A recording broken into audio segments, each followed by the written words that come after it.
Muy buen día, queridos oyentes. El Señor nuevamente nos ha permitido abrir los ojos a la luz de un nuevo día, porque nuevas son sus misericordias cada mañana. Segundo de Crónicas 20:20 declara que en el momento más difícil de la guerra, Josafat dijo al pueblo: Creed al Señor vuestro Dios y estaréis seguros. Creed a sus profetas y seréis prosperados. Que ese sea nuestro deseo al estudiar la palabra de Dios. Hoy 5 de junio del año 2018 nos corresponde estudiar Romanos capítulo 14. Este capítulo, junto con el de 1 Corintios 8, ha sido utilizado para declarar que la división de alimentos inmundos e impuros ha sido abolida, para menospreciar el vegetarianismo y para declarar que el sábado ha sido abolido y no hay distinción entre días. Pero estas son conclusiones erróneas que han sido tomadas de un estudio que no considera el contexto del texto. Estudiemos el capítulo y veamos lo que realmente dice. Nuestra primera lección será: la división entre alimentos impuros y puros aún está vigente. Ya en el capítulo 12, Pablo ha declarado que un cristiano maduro se preocupa por el cuidado de su salud y presenta su cuerpo como un sacrificio santo. Por lo tanto, Pablo aquí no puede estar hablando de que se puede consumir cualquier alimento no importando sus consecuencias sobre la salud. En el versículo 14, Pablo menciona que no hay nada impuro en sí mismo. Analizando un poco esta palabra, encontramos que la palabra griega utilizada aquí es koinon. Permítame brevemente explicar sobre esto. Hay dos palabras en griego que se usan para denominar impureza o inmundicia: akártatos y koinon.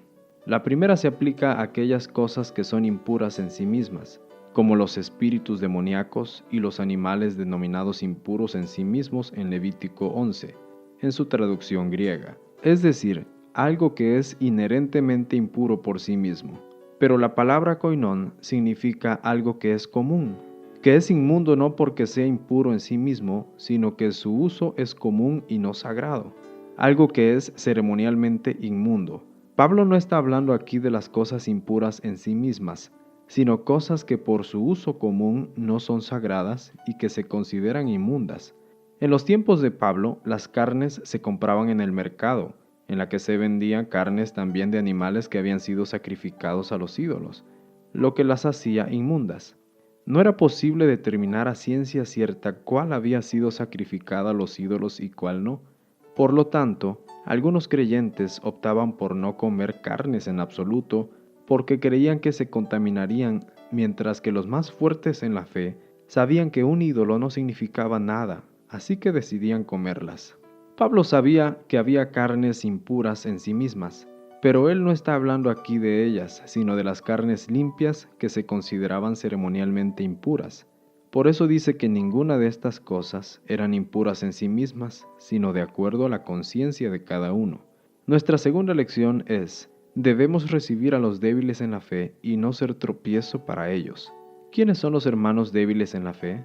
Son aquellos que solo tienen una comprensión limitada de los principios de rectitud, anhelan ser salvos y están dispuestos a hacer cualquier cosa que creen que se les pide, pero debido a la inmadurez de su experiencia cristiana, y quizá también como resultado de su educación anterior y de sus creencias, tratan de asegurar su salvación por medio de la observancia de ciertas reglas y prescripciones que en realidad no son obligatorias para él. En los tiempos de Pablo, la iglesia cristiana se componía principalmente de judíos y de gentiles. Entre los judíos había quienes entendían claramente que todo el sistema de sacrificios del santuario había hallado su cumplimiento en Cristo y no consideraban necesario guardar los 7 sábados ceremoniales establecidos por las festividades judías. Pero había otros que aún no lo habían comprendido y seguían observando esas festividades. Cada uno actuaba conforme a la luz que tenía. Pablo aconseja que se debe ser comprensivo con estos hermanos y no juzgarlos, sino amarlos. Esto era lo mismo para quienes consumían carnes o no. La forma en la que debemos de lidiar con nuestros hermanos débiles en la fe es con amor, no menospreciándolos, ya que al hacerlo manifestamos que también somos débiles, pues el espíritu de crítica no es característico de los hijos de Dios. Debemos recordar que no somos llamados a juzgar sino a edificar. Cada uno dará cuentas delante de Dios por sus acciones. Es con amor que hemos de instruir a nuestros hermanos débiles.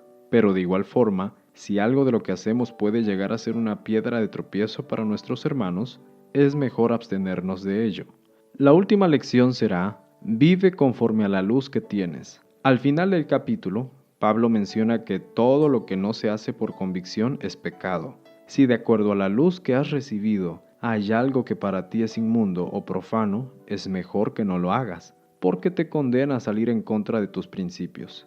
Es mejor vivir con la conciencia tranquila, aun cuando nos abstengamos de muchas cosas, que vivir con el sentimiento de culpa o impureza. No hablo de relatividad, de lo que es bueno para ti puede ser malo para mí, sino de la importancia de vivir con principios y apegarse a ellos. Que lo que hagas o dejes de hacer esté basado en principios y no en otros motivos como el querer ganar la salvación. El reino de Dios no es comida ni bebida, sino de justicia, paz y alegría en el Espíritu Santo. La clave es vivir en el Espíritu, y Él te mostrará lo que debes hacer o dejar de hacer. Deja que el Espíritu Santo llene tu vida, y tus acciones serán conforme a lo que Dios desea. Busca cada mañana tener una comunión personal con Dios. El estudio de su palabra te hará entender que el sábado es el día del Señor y que ni este ni la división de los alimentos impuros y puros han sido abolidos. Te dará amor para lidiar con los hermanos que son débiles en la fe, y si eres uno de ellos, te dará la madurez espiritual que necesitas, pero sobre todo, te enseñará los principios por los cuales debes regir tu vida. De esta forma vivirás con la conciencia tranquila, ya que todo lo que hagas será siempre para servir y honrar a Dios. Que Dios te bendiga. Agradecemos al pastor Noé Alexander Clemente Ramírez por compartir esta meditación y quien es el coordinador del Ministerio de Publicaciones de la Universidad del Medio Oriente en Beirut, Líbano.